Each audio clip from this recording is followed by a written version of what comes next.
ચીને વિશ્વનું પહેલું ઇલેક્ટ્રિક વર્ટિકલ ટેક ઓફ અને લેન્ડિંગ કાર્ગો પ્લેન છે લોન્ચ કર્યું, જેનું નામ છે V2000CG કેરિયોલ.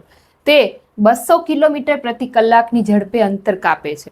ત્યાર પછી કેન્દ્ર સરકારના જણાવ્યા અનુસાર એપ્રિલ 2020 થી માર્ચ 2025 સુધીમાં 91,000 કેસમાં 7.8 લાખ કરોડ રૂપિયાની જીએસટી ચોરી મળી આવી હતી.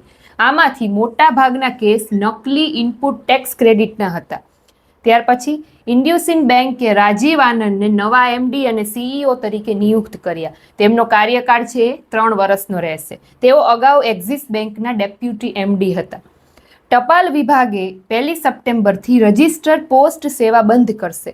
તેને સ્પીડ પોસ્ટ સાથે મર્જ કરવામાં આવશે. ત્યાર પછી સેન્ટ્રલ ઔદ્યોગિક સુરક્ષા દળની મંજૂર સંખ્યા 2.20 લાખ થઈ ગઈ છે. હવે દર વર્ષે 14,000 જવાનોની ભરતી કરવામાં આવશે. ત્યાર પછી JSW સ્ટીલ અને જાપાનનું JEE સ્ટીલ 5,845 કરોડ રૂપિયાનું રોકાણ કરશે. ભારત અને ફિલિપાઇન્સ વચ્ચે વ્યૂહાત્મક ભાગીદારી માટે 9 કરારો પર હસ્તાક્ષર કર્યા. તો આ હતું આજનું કરંટ અફેર. Thank you.